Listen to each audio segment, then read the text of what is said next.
Friends, welcome to my wonderful life. இன்னைக்கு வீடியோவில் ரொம்பவே ஹெல்த்தியான ஒரு ஆல் பர்பஸ் ஃப்ளார் வந்து நம்ம வீட்லேயே எப்படி ப்ரிப்பேர் பண்ணலான்னு சொல்லிட்டு பார்க்கலாம்.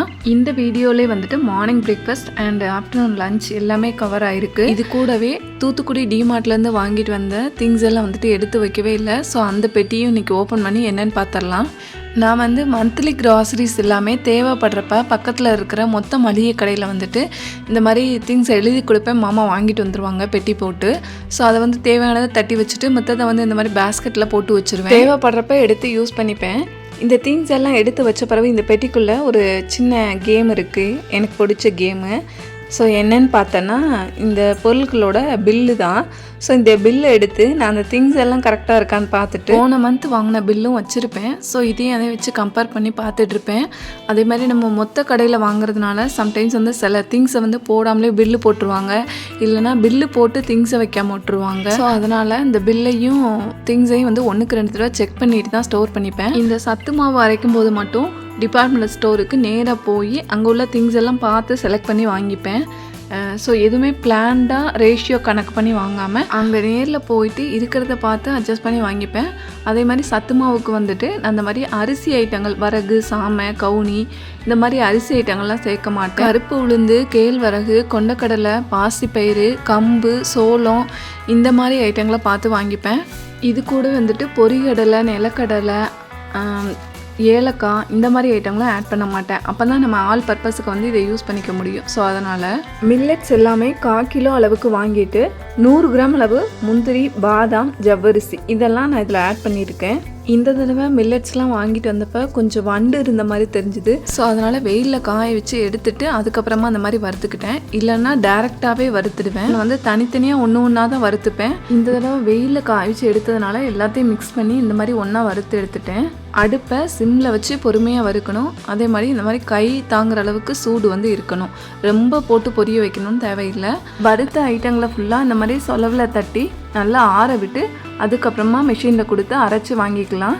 மெஷின்லேருந்து அரைச்சி வாங்கிட்டு வந்த அப்புறமும் கூட அவங்க அப்படியே ஹீட்டோட மூடி கொடுத்துருவாங்க.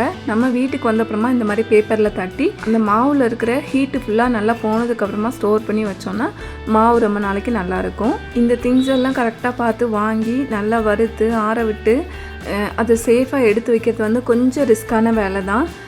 ஸோ ஒரு தடவை நம்ம பொறுமையாக பண்ணிட்டோன்னா ஒரு 6 மாதம் வரைக்கும் நம்ம இந்த மாவை நல்லா யூஸ் பண்ணிக்கலாம்.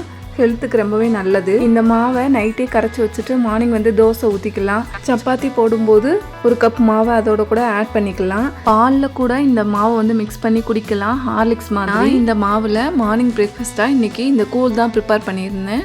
ஸோ கூழ் வந்து ப்ரிப்பேர் பண்ணுறது ரொம்ப ஈஸி. இந்த மாதிரி ஃபோக் ஸ்பூனை வச்சு ஃபஸ்ட்டே நம்ம மாவை மிக்ஸ் பண்ணி வச்சுட்டோன்னா நல்ல தண்ணியை கொதிக்க வச்சுட்டு இந்த மிக்ஸ் பண்ண மாவை ஆட் பண்ணி இந்த ஃபோக்கை வச்சு கலரிகிட்டே இருந்தோன்னா சூப்பராக கூழ் வந்து ரொம்ப ஈஸியாக கெட்டி இல்லாமல் அழகாக கிண்டி. நைட்டே இந்த கூழை ப்ரிப்பேர் பண்ணி வச்சுட்டு காலையில் இதோட தயிர் ஆட் பண்ணி குடிக்கும்போது ரொம்பவே நல்லாயிருக்கும்.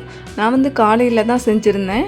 இது கூடவே வெங்காயம், பச்சை மிளகா, 1 முட்டையும் போட்டு வதக்கி இதுக்கு தொட்டு சாப்பிட்டோம். ஊர்லேருந்து வந்ததுக்கப்புறம் கூட நிறைய ஃபங்க்ஷன் அடிக்கடி வெளியில் போக வேண்டி இருந்ததால் இந்த தூத்துக்குடி டிமார்ட்லேருந்து வாங்கிட்டு வந்த பெட்டியை நான் ஓப்பன் பண்ணி பார்க்கவே இல்லை, அப்படியே வச்சுட்டு இருந்தேன். ஃபுல்லாக எடுத்து வச்சுட்டு இருந்தேன். என்னென்ன வாங்கியிருக்கேன்னு பார்க்கலாம். ஃபஸ்ட்டு வந்து இந்த வெஜிடபிள் சாப்பர். இது வந்து நான் முதல்ல ஒன்று வச்சுருந்தேன்.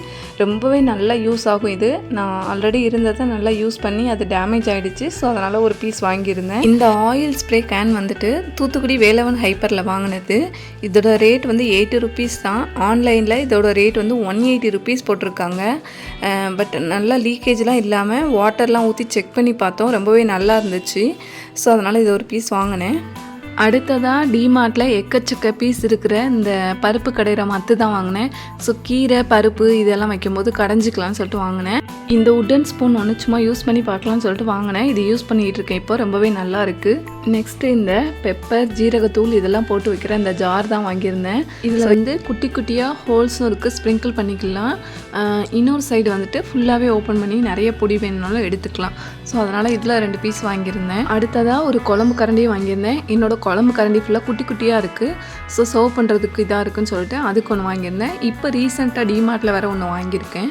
ஸோ இதுவும் அங்கே உள்ள கடையில் ஒன்று வாங்கிட்டு வந்தேன். அப்புறமா ஓவல் ஷேப்பில் இருக்கிற இந்த 2 குட்டி பவுல் வாங்கினேன். 15 ருபீஸோ என்னமோ தான் போட்டிருந்தது. பார்க்குறதுக்கு ரொம்ப அழகாக இருந்தது. சமைக்கும் போது இன்க்ரீடியன்ஸ்லாம் எடுத்து வைக்க கொஞ்சம் பவுல் தேவைப்பட்டது. ஸோ அதனால் இதில் 2 மட்டும் வாங்கினேன். ஆல்ரெடி கொஞ்சம் வச்சுருக்கேன்.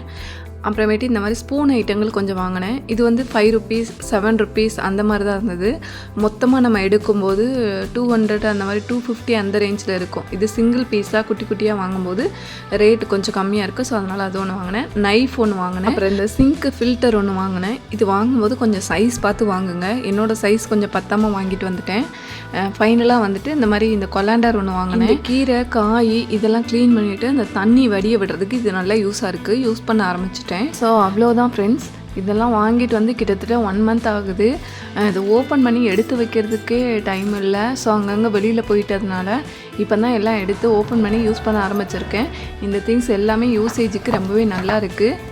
ஃபைனலாக என்னோடய சாப்பிங் போர்டு இதுவும் நான் ஊர்லேருந்து தான் வாங்கிட்டு வந்தேன். இதில் வந்து ஒரு கவர் ஒன்று டைட்டாக போட்டிருக்காங்க. இதை ஓப்பன் பண்ணது வந்து ஸ்மெல்லு வந்து கொஞ்சம் பயங்கரமாக இருக்குது. இதுக்கு அந்த சபீனா பவுடரை வச்சு நல்லா தேய்ச்சி கழுவிட்டு 2 நாள் வெயிலில் காய வச்சு எடுத்திங்கன்னா அந்த ஸ்மெல்லு போயிடும். யூஸ் பண்ணுறதுக்கும் நல்லாயிருக்கும். மதியம் லஞ்சுக்கு நிறைய ஆனியன், கொத்தமல்லி இலை, கருவேப்பிலை இதையெல்லாம் போட்டு ஒரு கரண்டி ஆம்லெட் பண்ணி லெமன் ரைஸ் வித் பொட்டேட்டோ மசாலாவோட சூப்பரான ஒரு லஞ்ச் சாப்பிட்டோம். ஃப்ரெண்ட்ஸ், எனக்கு தெரிஞ்ச விஷயங்களை இந்த வீடியோ மூலமாக உங்கள் கூட ஷேர் பண்ணியிருக்கேன்.